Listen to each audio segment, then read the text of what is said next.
Di sisi lain, aku nggak punya modal ya Rasulullah untuk bisa menikahi wanita-wanita yang ada di sini, karena semua harus pakai mahar. Karena keberadaan Abu Hurairah ini adalah beliau termasuk min ashabis suffah. Beliau adalah termasuk rombongan orang fakir yang hidup bersama Nabi, tinggal di samping masjid Rasulullah. Orang-orang fakir yang datang itu ditampung, tinggal di masjidnya Rasulullah sallallahu alaihi wasallam. Mereka ashabus suffah. Di antaranya adalah Imam Abu Hurairah radhiyallahu taala anhu. Sangat wajar beliau mengadu kepada Rasulullah tentang dirinya sendiri. Dia punya permasalahan, ada urusan syahwat. Sebagai seorang pemuda yang normal, beliau tidak ingin terjerumus dalam keharaman. Minta petunjuk kepada guru beliau, yaitu Rasulullah sallallahu alaihi wasallam. Di sisi lain, maksudnya di sisi lain aku punya syahwat yang sering bergolak ya Rasulullah, bergejolak, akan tapi di sisi lain aku tak mampu untuk bisa menikahi seorang wanita. Karena makan saja itu numpang kepada Rasul sallallahu alaihi wasallam. Fasakata anni, Nabi belum menjawab. Diam Rasulullah. Tsumma qultu, aku mengulang lagi. Mithla dzalika, aku ulang lagi ya Rasulullah. Aku seorang pemuda yang sering bergejolak syahwatku dan aku takut masuk bab zina. Dan aku pun tidak mampu untuk bisa menikahi seorang wanita, karena semuanya perlu biaya, ada mahar, ada nafkah. Belum kebayang solusinya nanti apa kira-kira, kan gitu. Tsumma qultu mithla dzalika fasakata anni, kemudian diam lagi yang ketiga. Tsumma qultu mithla dzalika, kemudian aku ulang-ulang lagi karena begitu penting bagiku. Subhanallah. Tidak mau melakukan sesuatu, membuat solusi sendiri. Inilah sebaik-baik orang, itu petunjuk dari gurunya. Ini dalam segala hal tentunya. Syahwat itu kan bukan urusan syahwat hubungan seks. Ada syahwat perut,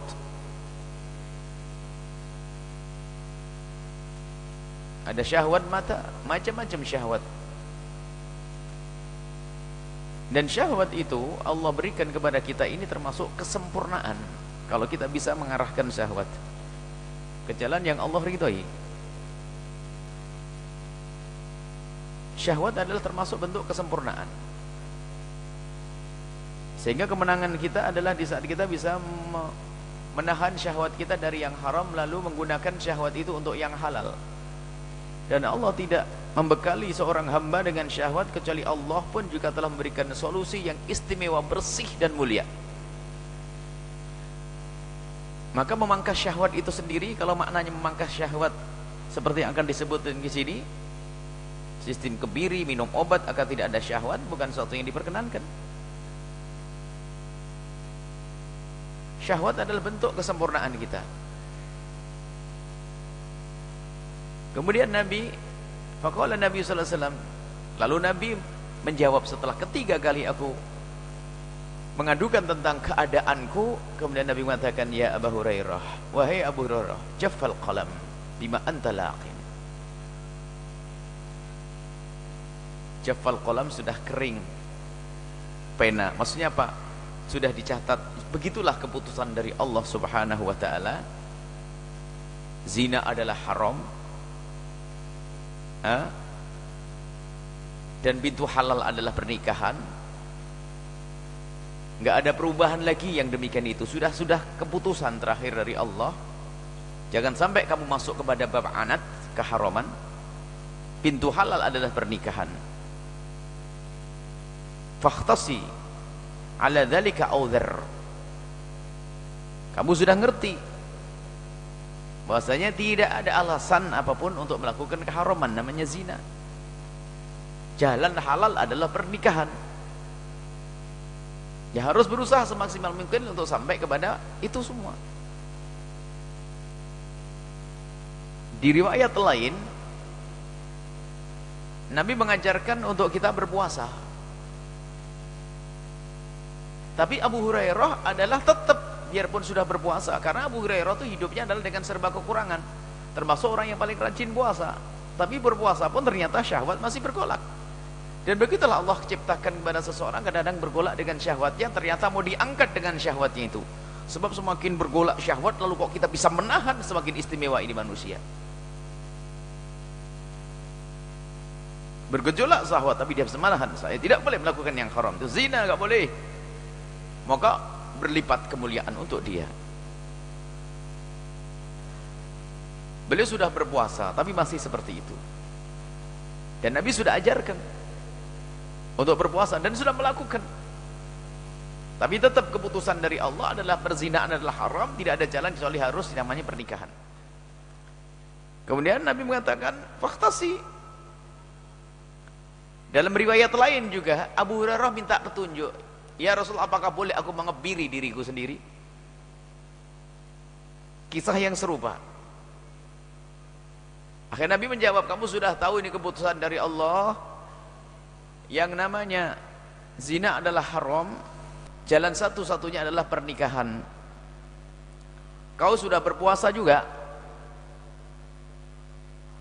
Kebirilah kalau kau mau, atau tinggalkan." Cuman maksudnya bukan, maksud kebirilah ini faktasi, bukan diperintah. Maksudnya justru ancaman. Kamu sudah ngerti begitu. Sebab di dalam riwayat lain kebiri dilarang. Sayyidina Uthman bin Maf'un suatu ketika dalam sebuah perjalanan dalam peperangan mengadu kepada Rasulullah tentang itu semuanya. "Apakah aku boleh mengebiri diriku?" Dilarang, "Jangan kau kebiri." Maka hukum kebiri untuk kaum laki-laki ini, kebiri adalah hukumnya haram. Karena itu adalah mengingkari kesempurnaan, kelelakian, kesempurnaan, nikmat dari Allah, merubah ciptaan Allah, mengingkari nikmat Allah, banyak dosanya dengan mengebiri. Termasuk diantaranya minum. Kalau dulu naudzubillah minum semacam, ada disebutkan dalam kitab itu, ada orang meredam syahwatnya dengan minum kapur barus dan sebagainya. Tidak diperkenankan itu semuanya. Tidak diperkenankan dengan itu semuanya. Atau dengan obat-obat. Ada orang syahwatnya sebenarnya lalu diobat. Bukan, jalannya adalah dengan pernikahan. Al-dhar, tinggalkan. Maksudnya seperti dalam Al-Quran disebutkan, "Faman syaa falyu'min wa man syaa falyakfur, faman syaa falyakfur wa man syaa falyu'min, faman syaa falyakfur." Kalau mau kafir, kafirlah. Bukan berarti Allah memerintahkan orang untuk menjadi kafir, tidak. Maksudnya apa? Ancaman. Ini juga begitu. Kalau tidak kuat ya potong aja daripada zina gitu. Kebiri aja daripada zina. Maksudnya mau malah menekankan begitu bahayanya zina. Kalau kau tidak mau, ya sudah potong aja daripada zina. Kan gitu. Biarpun ternyata berkebiri itu pun juga tidak diperkenankan. Artinya begitu beratnya urusan perzinaan. Itu kehinaan di dunia dan kehinaan di akhirat, kehinaan di diri dan kehinaan di keluarga dan masyarakat. Pezina adalah hina. Dan ingat, semua aib itu mudah dihapus. Kalau ada orang kafir masuk Islam namanya mu'allaf. Seorang anak pun bangga punya ibu yang mu'allaf, punya bapak mu'allaf. Dan dosa yang lain pun mudah untuk dihapus. Dulu seorang pencuri, sekarang tobat dan menjadi seorang dermawan, terhapus kejahatan pencuriannya dulu. Tapi yang namanya zina akan nempel di jidatnya kemanapun dia pergi, karena itu kehinaan. Dan yang terpeleset dalam zina hanya manusia rendah. Orang mulia susah melakukan perzinaan. Hendaknya kita takut dengan ini semuanya. Tapi di akhir zaman ini sebab perzinaan ada di mana-mana. Urusan syahwat. Maka itu yang harus kita hindari, menghindari daripada sesuatu yang membangkitkan syahwat kita, termasuk bagian ibadah yang mulia. Menjauhkan mata kita dari pandangan yang membangkitkan syahwat, menjauhkan telinga kita mendengar sesuatu yang membangkitkan syahwat dan seterusnya, menjauhkan pergaulan dari yang menjerumuskan kita dalam urusan syahwat. Ini perlu semuanya. Karena mengarah kepada lampunya, mohon maaf ya, warna perhatikan ente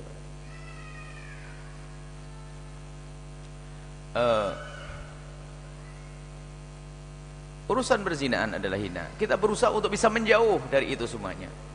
Ini adalah nasihat dari Rasulullah SAW. Jika kau nggak kuat, nggak bisa menikah, potong aja tuh, berkebiri aja.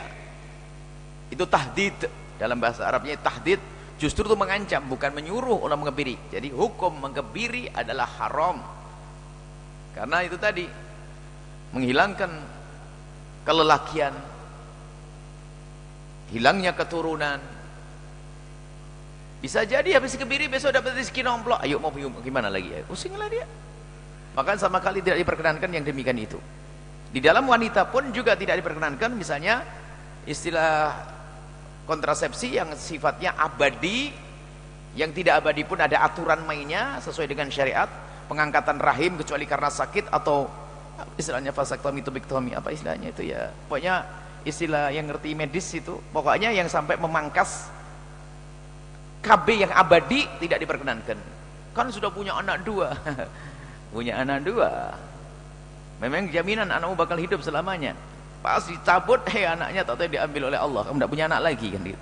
Jangan macam-macam, jangan melanggar Allah, sudah jangan mendahului Allah, biarkan seperti itu. Wanita pun juga tidak diperkenankan, cuman kalau laki istilahnya kebiri. Adapun masalah mengatur jarak kelahiran atau namanya kontrasepsi, nanti itu ada aturannya, ada hukumnya, dan tidak semua kontrasepsi benar, akan tapi semua harus ada aturan secara syariat, bukan saatnya kita membahas, dan sudah sering kita bahas masalah ini. Kita bicara tentang kebiri bagi kaum laki-laki adalah haram, atau minum obat yang menjadikan syahwat itu hilang. Untuk memangkas syahwat adalah dengan cara mujahadah. Dan ingat, syahwat itu sebetulnya petunjuk Nabi. Abu Hurairah selesai setelah itu. Pertama yang harus kita upayakan adalah syahwat ini. Syahwat ini sebetulnya kalau ada orang ingin mengusir syahwat begitu mudahnya dengan petunjuk Nabi. Mulai dari mengambil air wudhu, membaca Al-Quran, melakukan sholat, menghindarkan dari tempat-tempat yang suka membangkitkan syahwat. Itu mudah. Jadi mengusir syahwat mudah. Jika syahwat datang tiba-tiba kepada kita karena mungkin kita terpergoi dengan pandangan-pandangan yang membangkitkan syahwat, atau tiba-tiba ada sesuatu, kita mengingat sesuatu lalu bangkit syahwat. Kalau syahwat yang datang tiba-tiba itu begitu mudahnya untuk kita usir. Tapi yang repot adalah pengen ngusir syahwat, tapi syahwat itu dia undang sendiri. Ini yang muskilah, problem. Ngintip melihat gambar-gambar, buka jendela sana. Sudah gitu ngomong, saya akan ngusir syahwat puasa setiap hari. Puasa apaan tuh? Puasa dari internet, sudah beres tuh. Puasa dari lihat aurat, aman nanti. Jadi mengusir syahwat aslinya sangat mudah, kecuali syahwat yang diundang oleh dirinya sendiri. Dan takutlah kepada berzinaan. Akan tapi ingat, siapapun yang pernah terpeleset dalam zina, ketahuilah Allah juga maha luas dengan pengampunannya. Jangan menunda tobat, takut belum diampuni oleh Allah keburu mati. Ingat tobat dan kembali kepada Allah secepatnya. Biarpun tadi kami sampaikan begitu hina dan busuknya perzinahan, akan tapi ketahuilah tobat dari berzina harus, karena kehinaan di akhirat nanti adalah akan didapat oleh seorang yang melakukan zina jika waktu di dunia tidak bertobat. At-taibu minadz dzambi kaman la dzambalah. Orang yang bertobat dari dosa seperti orang yang tidak pernah berdosa. Maka cara bertobat zina di antara yang paling pertama dan utama adalah menutup itu kisah dari siapapun dari bangsa manusia. Jika ada orang yang memang tercemar di kampungnya, hijrah ke tempat lain, di tempat yang sekiranya tidak ada orang yang tahu kalau dia adalah pernah melakukan zina, agar baginya ringan melangkah, bukan langkahnya pezina. Sebab kalau orang sudah masyhur di kampungnya sebagai pezina, bisa saja setan berbisik, apa yang kau tunda? Orang sudah tahu kalau pezina, lakukan, biarin. Kalau perlu ajak zina mereka semuanya. Maka dari itu ada cara bertobat dari zina, adalah yang pertama dan utama adalah menutup aib tersebut. Kemudian yang kedua adalah kita permudah urusan pernikahan. Jangan sampai di antara kita mempersulit pernikahan. Jadilah bapak ibu yang cerdas. Kami himbau kepada bapak ibu agar memandang anaknya tidak sekedar anak saja. Sangat salah jika seorang ibu melihat anaknya selamanya anak. Tidak, anakmu jangan dipandang sebagai anak selamanya. Tapi anda harus tahu anak-anak anda adalah seorang wanita atau seorang pria yang dia punya kebutuhan yang khusus yang tidak bisa diwakilkan kepada siapapun, dan anda pun tidak bisa menyelesaikan. Kadang seorang orang tua itu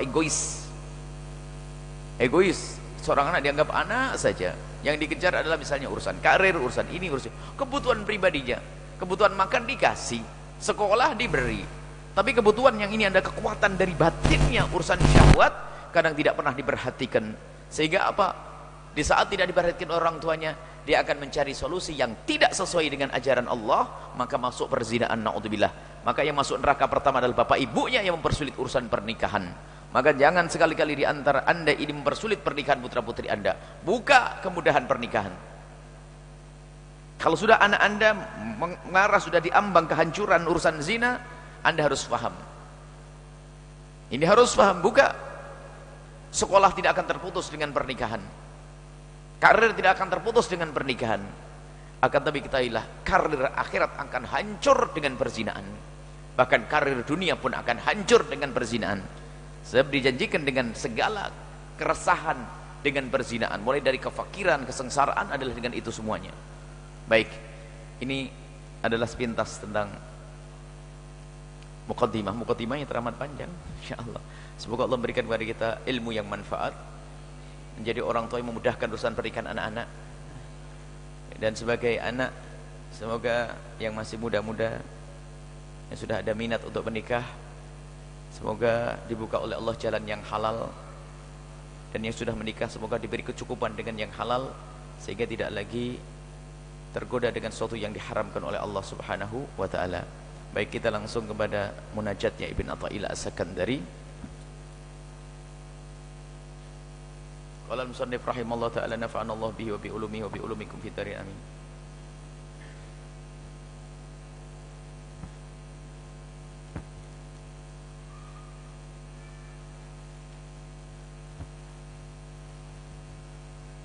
Sampai di mana?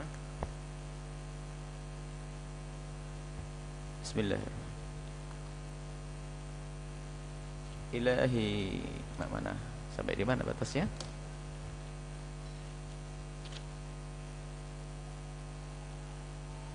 Ilahi kaifa?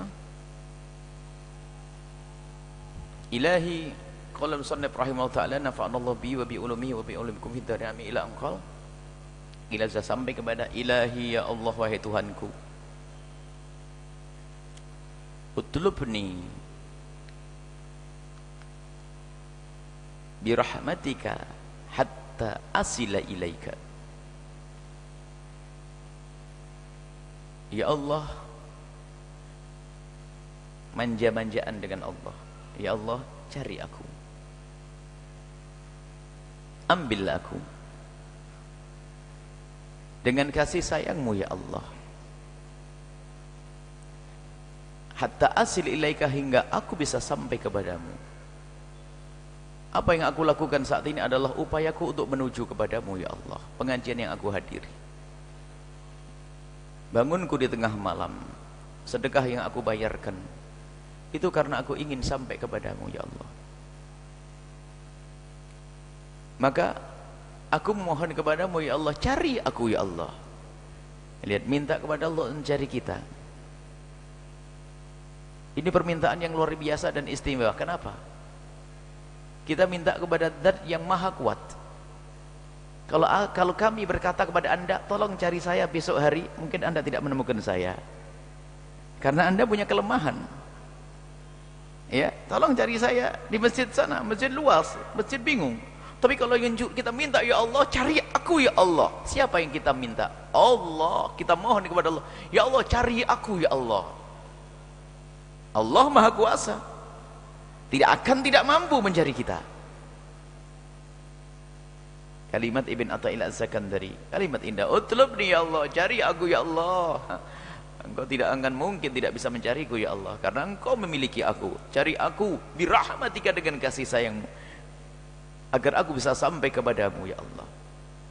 Dengan kasih sayang Allah.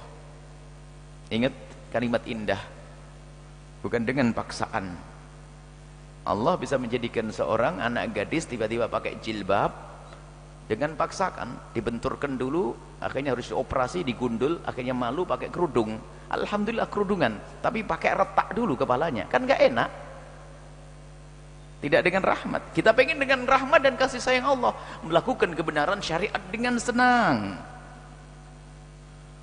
Ada orang tuh mau sedekah tuh nunggu dicuri dulu, sebab dicuri itu jadi sedekah loh ya.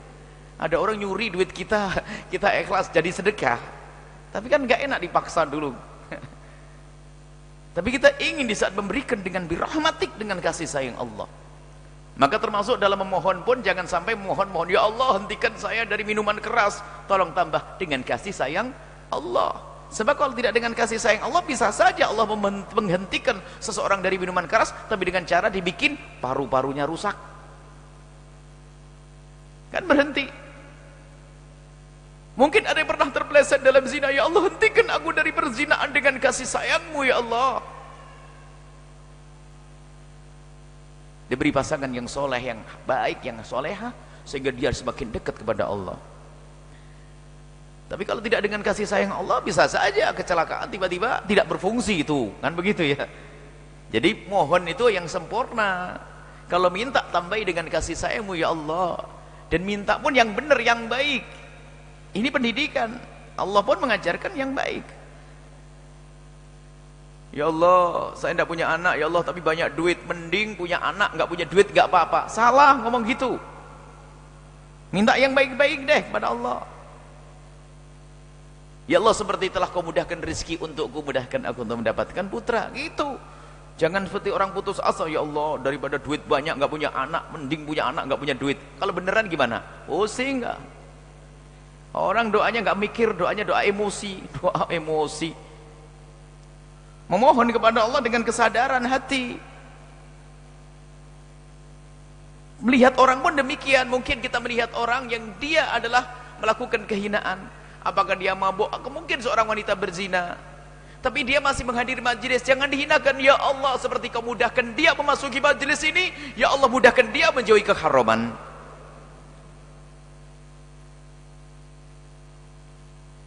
Kita berzikir dengan lidah kita tapi enggak khusyuk. Salat masih ingat toko.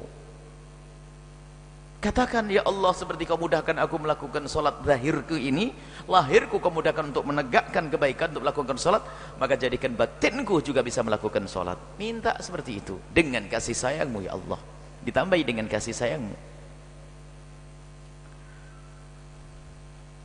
Waj'adhibni biminnatika, tarik aku ya Allah dengan nikmat-nikmatmu. Mintanya yang enak-enak, mintanya yang enak-enak. Kalau minta ibu suruh narik tapi dengan karunia, kan masuk. Ya Allah, paksa aku ya Allah yang enak-enak aja, paksa yang enak-enak. Biminnatika. Jadi maksudnya gini, ya Allah, Engkau adalah Al-Qahhar. Jika berkehendak tidak ada yang bisa menghalangi kehendakmu ya Allah. Memaksa siapapun pun, maka ya Allah mohon paksa aku ya Allah, tapi yang enak-enak ya Allah. Paksa aku tapi dengan enak. Semuanya dengan keenakan. Ibadah jadi enak, semuanya jadi enak. Ada orang bisa dipaksa dengan tidak enak. Dan memang ada orang itu dimasukkan surga itu. Ada. Termasuk yang mengagumkan, membuat heran Nabi itu ada ba'dul qaum, sebagian kaum yusaquna ilal jannati bisalasil. Ada orang dibawa ke surga itu pakai rantai. Dibawa ke surga pakai rantai, yang enak-enak nggak mau. Contoh pakai rantai gimana? Giliran kaya nggak sadar-sadar, minta dijantuin dulu Allah. Melarat dulu. Habis itu sudah melarat, ketabrak mobil. Kemudian kakinya sakit, masuk rumah sakit. Aduh, tobat, masuk surga. Tapi selamat, alhamdulillah masuk surga. Masa tobatnya nunggu sakit dulu? Itu kan orang dipaksa masuk surga dengan rantai. Ibn Athaillah nggak mau begitu. Ya Allah, paksa aku ke surga, tapi yang enak-enak ya Allah, kan gitu. Yang enak-enak, minnatika, permohonan yang istimewa, minta yang bagus, sehingga bisa menemukan keindahan dalam semua ibadah. Lihat, mulai dari sedekah, sholat, puasa, menikmati itu semuanya, sehingga sampai derajat bahwasanya melakukan sholat itu pun ternyata bagi kekasih Allah adalah nikmat yang tidak ada taranya, tidak ada tandingannya. Dimulai dari Imamul Arifin, Imamul Muttaqin, Sayyidina Muhammad SAW, Rasulullah itu kalau dalam keadaan capek, bingung, busuk itu, ya Bilal, arihna bis sholat. Bilal, kapan sholat akan tiba agar tenang hatiku dengan sholat tenang. Ketenangan di dalam sholat. Sementara orang munafik kalau sholat tidak tenang. Tidak tahu kita ini di mana kira-kira. Apa tengah-tengah. Sholat kok belum senang bener. Kalau sudah sholat, alhamdulillah sudah beres. Kan gitu. Itu kan kelas kita. Kalau para kekasih Allah setelah sholat ingin masuk sholat, arihna bis sholat. Para kekasih Allah ngelihat dengar suara adzan, alhamdulillah aku diberi sholat. Waktu sholat lagi. Kalau yang lain kelas kita, Allahu Akbar, Allahu Akbar, ya Allah cepet banget, belum beres nih. Ini kan kelas kita, merubah perlahan demi perlahan. Tarik aku ya Allah, biminatika dengan karunia dan kebaikanmu ya Allah, hatta uqbil alaika, sehingga aku terus menghadap kepadamu tanpa henti sampai aku sampai kepadamu ya Allah. Ini munajatnya Ibn Athaillah As-Sakandari. Ilahi ya Allah, wahai Tuhanku, inna raja'i la yanqati'u anka wa in asaituka. Ya Allah, mengakui bahwasanya ya Allah, aku tidak pernah putus harapan kepadamu ya Allah. Wa in asaituka, biarpun aku sering maksiat ya Allah. Ini masuk dalam pembahasan besar yang pernah dibahas oleh Ibn Athaillah As-Sakandari pada pertemuan-pertemuan yang lalu. Jangan sampai di antara kita masuk wilayah yang namanya putus asa. Ketahuilah, mungkin orang kepeleset dalam kemaksiatan, tapi ingat Allah Maha Luas dengan pengampunannya. Hendaknya kita tetap berharap kepada Allah. Jangan sampai menganggap orang yang terpuruknya itu sudah harga mati, nggak bisa terangkat lagi. Jangan mengatakan diri anda yang katanya saya dari keluarga jelek, dari ini jelek, pasti jelek, ibuku jelek, bapakku jelek, jelek. Nggak mau gitu. Allah bisa mengangkat siapapun. Harapan harus terus, karena kita berharap kepada siapa? Kepada Zat yang Maha Kuasa yang bisa merubah semuanya. Mungkin ada seorang saya dari keluarga jelek, bapaknya maling, mbahnya perampok, ibunya pelacur, misal saja.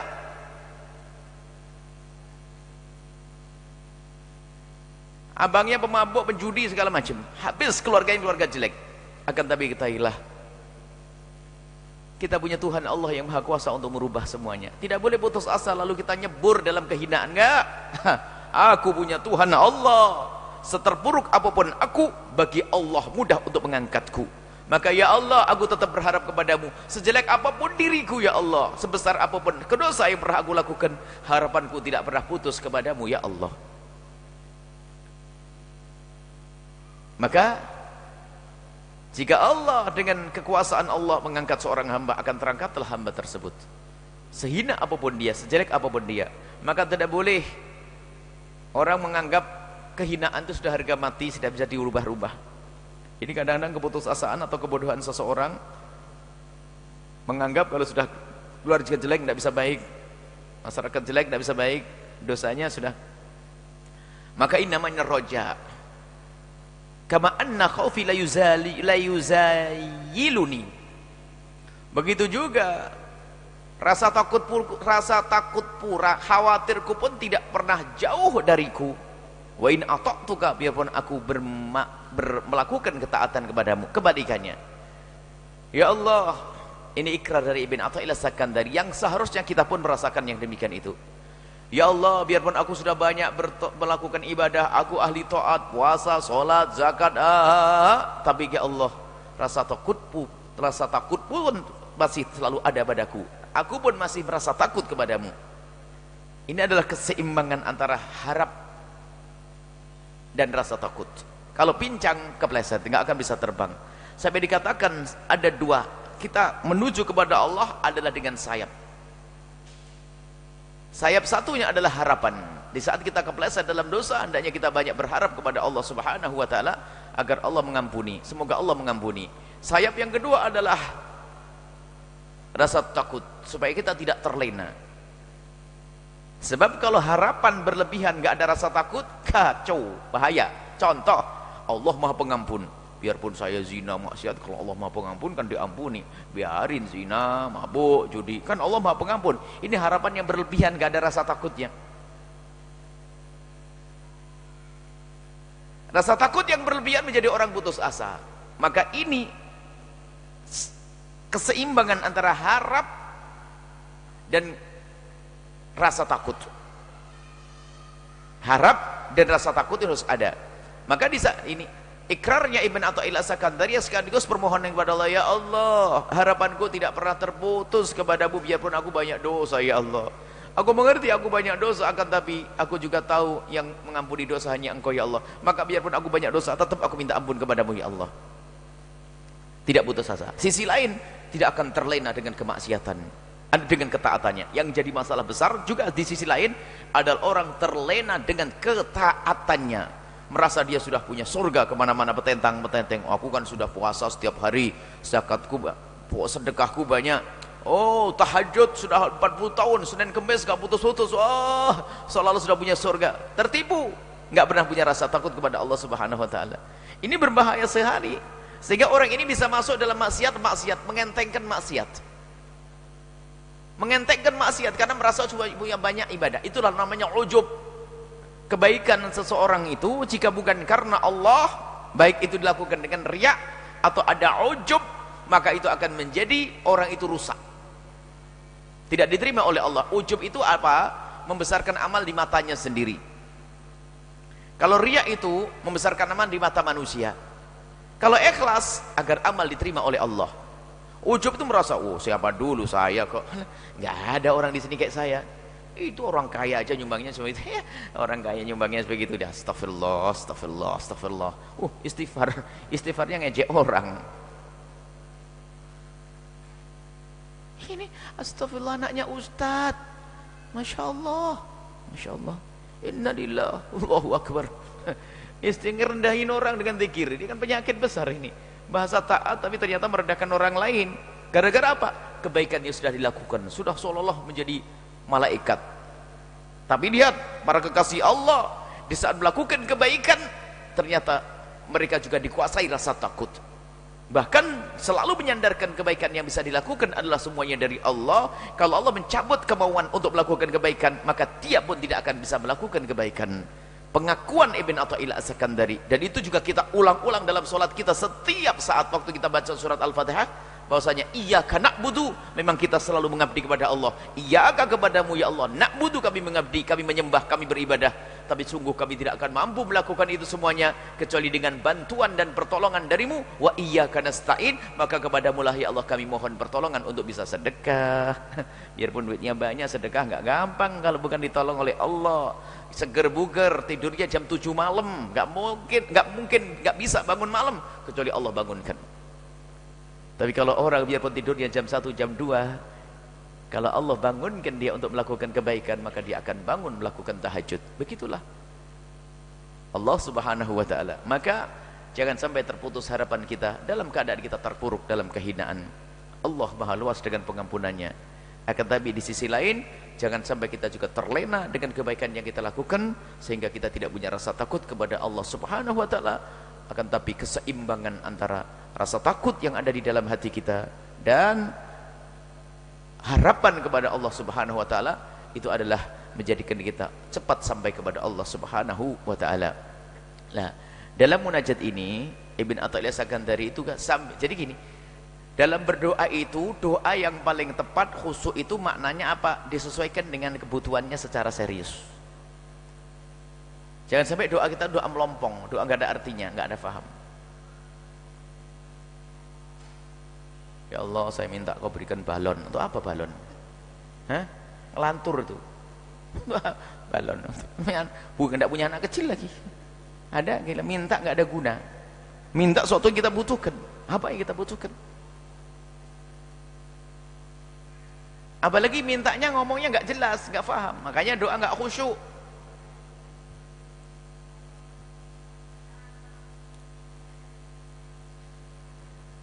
Tidak faham makna. Memang secara umum sudah ngerti Allah, kamu minta, Allah Maha tahu kok maksud kita. Jadi berusahalah kita di dalam memohon kepada Allah itu juga ada kesadaran. Dan sebaik-baik permohonan adalah sesuatu yang saat itu betul-betul kita butuhkan. Dan sadarlah kalau kita butuh. Lah menyadari kita butuh ini perlu tafakkur, perlu renungan, perlu waktu. Siapa yang bisa memohon, ya Allah jauhkan aku dari sifat sombong? Ada yang pernah doa begitu? Kayak nggak punya sombong sama sekali kita ya. Kayak sudah ahli tawaduk, kayak sudah melebihi Nabi SAW ya. Nabi pun mengajari kita, semoga aku dijauhkan daripada kekikiran, pelit, kesombongan. Nabi mengajari kita minta memohon kepada Allah dijauhkan dari sifat-sifat semacam itu. Cuman jujur, pernah di antara kita minta, ya Allah jauhkan aku dari sifat sombong? Nah ini, karena nggak pernah sadar kalau kita kadang-kadang sombong sama tetangga. Punya sesuatu bagus sedikit saja sudah petentang-petenteng. HP saja, kalau HP-nya bagus, teleponnya begini. Assalamualaikum. Giliran HP lama, Assalamualaikum. Apa tidak sadar kalau sombong? Gaya-gayaan model, action. Nah, karena kita sering berdoa itu bukan sesuai dengan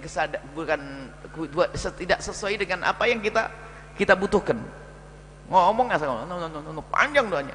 Tapi kita bilang, ya Allah jauhkan aku dari sifat zalim, karena disadar dia zalim kepada saudarinya, zalim kepada saudaranya. Ya Allah lembutkan lidahku, lembutkan hatiku, lembutkan perilakuku. Seorang wanita doa begitu. Karena apa? Dia paling cerewet dengan suami.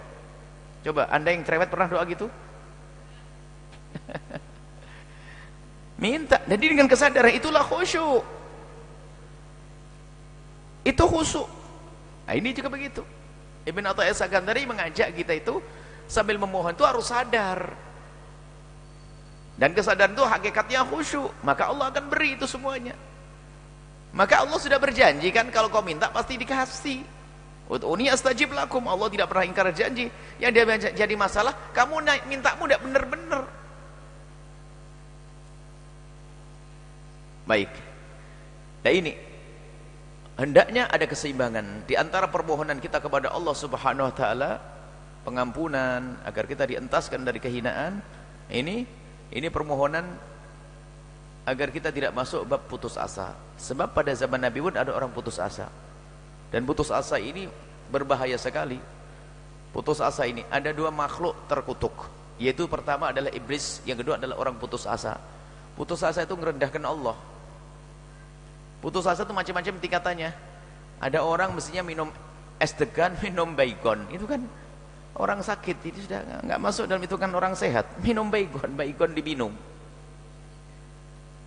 Ada kan berita di koran di mana itu minum baygon. Dipikir Allah nggak bisa menyelesaikan permasalahan, kan kurang ajar pada Allah. Gara-gara ditinggal siapa gitu, baygon. Kayaknya di dunia itu hanya ada dia saja, karena kedunguan seseorang. Bangkrut usahanya. Kemudian apa? Punya utang banyak, gara-gara malu bunuh diri. Dipikir setelah mati itu enak di sana, tambah terseksa. Di dunia itu malu di hadapan manusia itu untuk koreksi, agar kita banyak mengadu kepada Allah, istighfar dan sebagainya. Allah bisa berubah, yang terbelit hutang pun bisa saja Allah rubah, nanti bisa menyelesaikan hutangnya, bisa menjadi kaya lagi, bisa. Seperti Allah bisa menjadikan orang yang dulu kaya raya nyungsep jadi punya utang, bisa saja Allah membalik orang yang punya utang menjadi kaya raya. Mana keyakinan ini? Kenapa harus masuk putus asa? Termasuk putus asa dari tidak mau meminta ampun kepada Allah karena merasa dosanya sudah sangat banyak. Sebanyak apapun dosa kita, sebesar apapun dosa kita, ingat Allah Maha Pengampun. Kalau kita minta kepada Allah dengan serius, Allah berjanji akan memaafkan, mengampuni kita. Ini harus, tidak boleh ada yang terpuruk. Tidak boleh ada yang terpuruk dengan kehinaannya selama ini. Enggak, Allah bisa memuliakan siapapun. Banyak kisah-kisah kemuliaan. Sayyidina Umar bin Khattab paling jahatnya manusia saat itu. Impiannya adalah membunuh Rasulullah SAW. Tapi setelah diangkat oleh Allah, lihat menjadi manusia mulia. Sayyidina Khalid bin Walid yang menjadikan sebab kaum muslimin terpukul mundur di perang Uhud sampai Sayyidina Hamzah terbunuh. Ini kan kerjaannya Khalid bin Walid sebelum masuk Islam. Tapi setelah masuk Islam, beliau Sayyidina Khalid bin Walid menjadi panglima perang yang dahsyat, tidak pernah terkalahkan. Allah bisa mengangkat semuanya, jangan terpuruk. Dan dosa seperti apapun tidak ada yang mengalahkan dosanya kafir. Orang pernah mabuk, zina dan sebagainya, ada pengampunan dari Allah dengan catatan kembali kepada Allah dengan serius, minta ampun kepada Allah dengan serius, menyesal, tidak berjanji tidak ingin mengulangi lagi, cari yang halal, Allah akan ampuni semuanya. Jadi tidak boleh ada yang terpuruk satu sisi, dan juga tidak boleh ada yang terlena dengan kebaikannya lalu menjadikan dia sombong, seolah sudah punya surga ditenteng ke sana kemari, gampang merendahkan orang lain, sehingga menjadi mudah meremehkan Allah, ngentengin kepada Allah ya. Ini biasa kalau sudah mulai jadi ahli ibadah tuh ngentengin, bahaya ini. Ada dikisahkan orang-orang seperti itu. Semoga Allah menjaga kita sehingga kita tetap punya rasa takut kepada Allah. Kemudian juga Allah memberikan kepada kita keseimbangan, harapan besar dari Allah Subhanahu wa taala, sehingga dosa kita pun diampuni oleh Allah, amal baik pun diterima oleh Allah Subhanahu wa taala. Wallahu a'lam bishawab. Baik, syukur kami haturkan kepada guru kita semua, Buya Yahya, atas penjelasannya. Semoga apa yang disampaikan oleh beliau bermanfaat bagi kita semua dan bisa kita amalkan dalam kehidupan kita sehari-hari. Amin amin ya rabbal alamin. Baik para hadirin hadirat, para pemirsa dan juga para pendengar dimanapun anda berada, selanjutnya mari kita masuki bagian tanya jawab pada para hadirin dan hadirat yang ingin bertanya. Kami persilakan dan kami juga memberi kesempatan bagi anda, bagi para pemirsa dan juga para pendengar untuk bertanya kepada guru kita semua, Buya Yahya, dengan cara anda kirimkan pertanyaan anda di fanpage Buya Yahya di www.facebook.com/buyayahya.albahjah. Baik, kami memberikan kesempatan dulu bagi para hadirin yang ingin bertanya, satu orang dari bapak-bapak dan satu orang dari jemaah ibu-ibu dengan satu orang satu pertanyaan. Kami persilakan. Assalamualaikum warahmatullahi wabarakatuh. Waalaikumsalam warahmatullahi wabarakatuh. Allahumma shalli ala sayyidina Muhammad wa ala ali sayyidina Muhammad. Sallallahu alaihi wasallam. Bu ya, saya mau bertanya tentang bagaimana di dalam suatu pendidikan ada ketua kelas dan di dalam kelas tersebut sebagian 90% itu wanita dan 10% itu laki-laki, dan bagaimana sikap yang bergaul dengan di dalam kelas tersebut untuk menjaga agar tidak termasuk kemaksiatan dan jaga pandangan kita. Sekian pertanyaan dari saya. Wassalamualaikum warahmatullahi wabarakatuh. Waalaikumsalam warahmatullahi wabarakatuh. Baik, dari jemaah ibu-ibu.